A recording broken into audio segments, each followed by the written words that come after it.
இன்னைக்கு நம்ம வந்து ஆப்பிள் கேக் தான் பண்ண போகிறோம். இன்னைக்கு வந்து நம்ம ஆப்பிள் கேக் தான் பண்ண போகிறோம். அதுக்கு தேவையான இன்க்ரீடியன்ஸ் வந்து ஒரு ஆப்பிள், அப்புறம் கோதுமை மாவு ஒரு கப் எடுத்து வச்சுருக்கேன். ஜீனி வந்து ஒரு 7 டேபிள் ஸ்பூன் அளவுக்கு எடுத்து வச்சுருக்கேன். இது வந்து எனக்கு என்னோடய ஃப்ரெண்ட் அனீஸ் தான் சொல்லி கொடுத்தாங்க. ரொம்ப ஈஸியான டிஷ்ஷு. ஆப்பிள்லாம் வந்து நம்ம குட்டி பசங்களுக்கு கொடுத்தோன்னா சாப்பிட மாட்டேங்கிறாங்கல்ல, அதனால இந்த மாதிரி கேக்கில் வந்து நம்ம செஞ்சு கொடுத்தோன்னா நல்லா சாப்பிடுவாங்க, டேஸ்ட்டாக இருக்கும். குட்டி பசங்கள்லேருந்து பெரியவங்க வரைக்குமே நல்லா சாப்பிடுவாங்க. எசன்ஸ்லாம் போட வேண்டாம், நம்ம வெனிலா எசன்ஸ் அந்த மாதிரி ஃப்ளேவர்லாம் போடுவோம்ல, அதுக்கு பதில் இந்த மாதிரி ஃப்ரூட்ஸ் அதில் ஆட் பண்ணி போடும்போது ஃப்ளேவரும் நல்லாயிருக்கும், நல்லா டேஸ்டியாகவும் இருக்கும். ஸோ எப்படி பண்ணலான்றதை பார்க்கலாம். அதுக்கு ஃபஸ்ட்டு ஆப்பிளை வந்து கட் பண்ணிவிட்டு தூளெல்லாம் சீவிட்டு பீல் பண்ணிவிட்டு தூளெல்லாம் எடுத்துகிட்டு நம்ம வந்து இதை வந்து பேஸ்ட்டாக அரைச்சிட்டு வந்துடணும். அதை அரைச்சிட்டு வந்துட்டு காமிக்கிறேன். இந்த மாதிரி தோல் சிரிக்கிட்டு குட்டி குட்டி பீசஸாக கட் பண்ணி பேஸ்ட்டாக கிரைண்ட் பண்ணிட்டு வந்துடலாம்.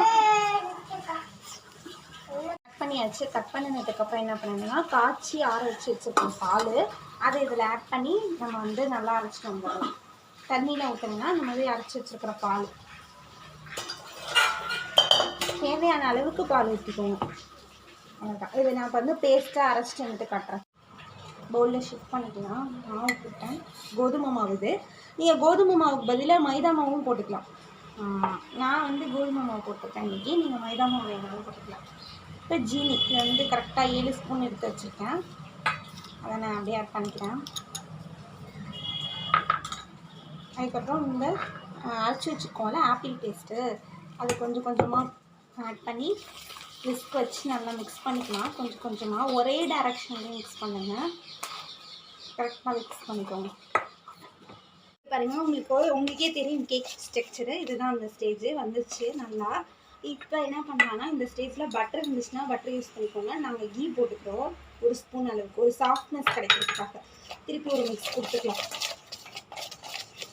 இப்போ இந்த மாதிரி ஒரு பேப்பரில் பட்டர் பேப்பர் இருந்துச்சுன்னா பட்டர் பேப்பர் போட்டுக்கோங்க.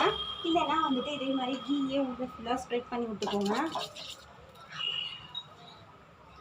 இந்த பாருங்க, நான் வந்து பட்டர் பேப்பர் வச்சுருக்கேன், அதனால் பட்டர் பேப்பர் இல்லைன்னா இந்த விசில்ஸ் இந்த பேஷன்லேயே நீங்கள் வந்து கீயோ இல்லைன்னா பட்டரோ அப்ளை பண்ணிக்கோங்க.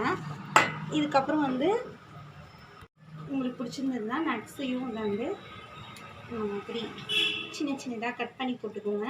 இல்லை அப்படின்னா வந்து சீவி வேணும்னாலும் போட்டுக்கோங்க. நான் வந்து குட்டி குட்டி பீசஸாக கட் பண்ணி போடுறேன்.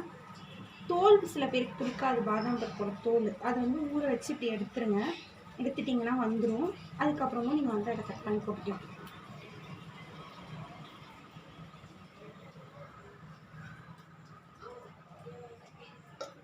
அதில் கொஞ்சமாக நெய் விட்டுட்டு முந்திரி பருப்பு இல்லைன்னா நீங்கள் திராட்சை உங்களுக்கு என்ன வேணுமோ அது நீங்கள் போட்டுக்கலாம். வீட்டில் இருக்கிறது நீங்கள் நாங்கள் வந்து முந்திரி பருப்பு போடுறோம். இதெல்லாம் வந்து எக்ஸ்ட்ரா ஆப்ஷன், உங்களுக்கு வேணும்னா போட்டுக்கலாம், இல்லைன்னா வேண்டாம். முந்திரி பருப்பு போட்டு வறுத்து அதில் நான் அந்த மிக்ஸ் பண்ணி வச்சுருக்கோம்ல அதில் போடுறோம்.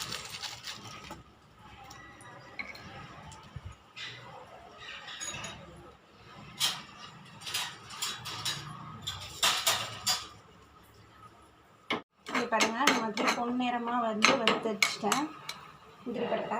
இதில் திராட்சை வேணும்னாலும் நீங்கள் போட்டுக்கலாம். காஞ்ச திராட்சை உள்ள திராட்சை இருக்குல்ல, அது கூட போட்டுக்கலாம். நான் வந்து இது மட்டும் தான் போட்டுருக்கேன். இப்போ வந்து இதில் வந்து பட்டர் பேப்பர் வச்சோம்ல, அதில் வந்து இது ஃபஸ்ட்டு கொட்டிடலாம். ஆற வச்சுருக்கேன், ஆறிடுச்சு. அதை இதில் போட்டுறேன் ஃபஸ்ட்டு. நெக்ஸ்ட்டு நம்ம மிக்ஸ் பண்ணி வச்சுருக்கோம்ல ஆப்பிள், அதை இதில் ஷிஃப்ட் பண்ணிக்கலாம். இது பவுலில்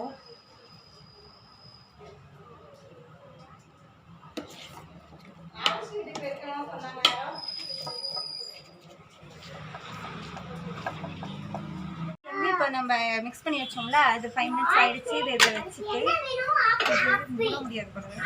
இதை வந்து இந்த மாதிரி ஒரு தட்டை போட்டு மூடிட்டு இதையும் போட்டு மூடிடுது. அவ்வளோதான். ஒரு 15 மினிட்ஸ் அப்படியே வேகட்டும். வெந்ததுக்கப்புறம் காட்டுறேன். பார்த்தீங்கன்னா ஒட்டவே இல்லை பாருங்கள், வெந்துருச்சு கேக்கு. நம்ம வந்து இதை ஆற விட்டுட்டு நம்ம ட்ரான்ஸ்ஃபர் பண்ணிக்கலாம் பிளேட்டில். இங்கே பாருங்கள் எப்படி வந்துருக்குறோம். இதை கட் பண்ணி எடுத்துக்கலாம். பட்டர் பேப்பரை ஒட்டவே இல்லை பாருங்கள், சூப்பராக இருக்குது, சாமியாக இருந்துச்சு.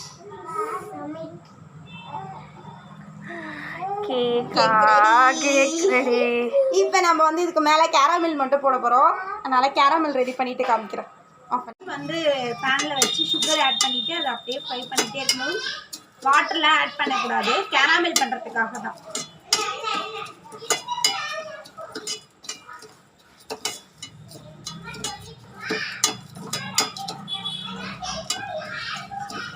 இதுதான் கேராமலோட ஸ்டேஜ். இந்த மாதிரி ப்ரௌன் கலரில் வரும். இதை பாருங்கள், நல்லா பார்த்தீங்கன்னா தெரியும். இப்போ வந்து இது வந்து கேக்கில் வந்து நம்ம வந்து ஊற்ற வேண்டியதுதான். மாதிரி கேராமல் வந்து மேலே அப்படியே ஊற்றி விட்டுற வேண்டியதுதான். அப்படியே உள்ளாரே இறங்கிடும். வச்சுக்கோங்க, டேபிள் இல்லைனாக்கா இந்த மாதிரி ரொட்டேட் பண்ணுறதுக்கு கரெக்டாக இருக்கும் உங்களுக்கு.